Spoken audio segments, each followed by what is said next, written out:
আমরা ফার্স্টেই JDK latest version download নাও।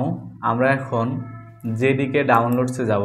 দেন দেখো আমাদের জেডিকে 23, এখানে আমরা দেখো লিনাক্স, ম্যাকওএস এবং উইন্ডোজ, আমাদের অপারেটিং সিস্টেম কি উইন্ডোজ, তো আমরা এখানে কি করব, উইন্ডোজ সিলেক্ট করব। দেন এই যে দেখো 64x64 ইনস্টলার 205 MB। তো এখানে গিয়ে আমাদের দেখো oracle.com জাভা 23 লেটেস্ট জেডিকে 23, এটাতে আমরা ক্লিক করব। ক্লিক করার পরে আমাদের দেখো এখানে আমাদের ডাউনলোড শুরু হয়ে গেছে। আমাদের 1 মিনিটের মতো টাইম লাগবে। এরপরে আমরা যেটা ডাউনলোড দিব, আমরা ডাউনলোডগুলো দিয়ে নিই। নোট প্লাস প্লাস একটা এডিটর, যেখানে যদি আমরা সিএমডিতে যদি আমরা কোডগুলো করি, এরপরে আমরা দেখব, তাহলে তখন আমাদের লাগবে কি নোটে লিখলেও হবে, আবার নোট প্লাসে লিখলেও হবে। তো আমরা নোট প্লাসে করে দেখাবো। তো ডাউনলোড নোট প্লাস, এখান থেকে ডাউনলোডে চলে যাবা। এই দেখো এখানেও ডাউনলোড শুরু হয়ে গেছে।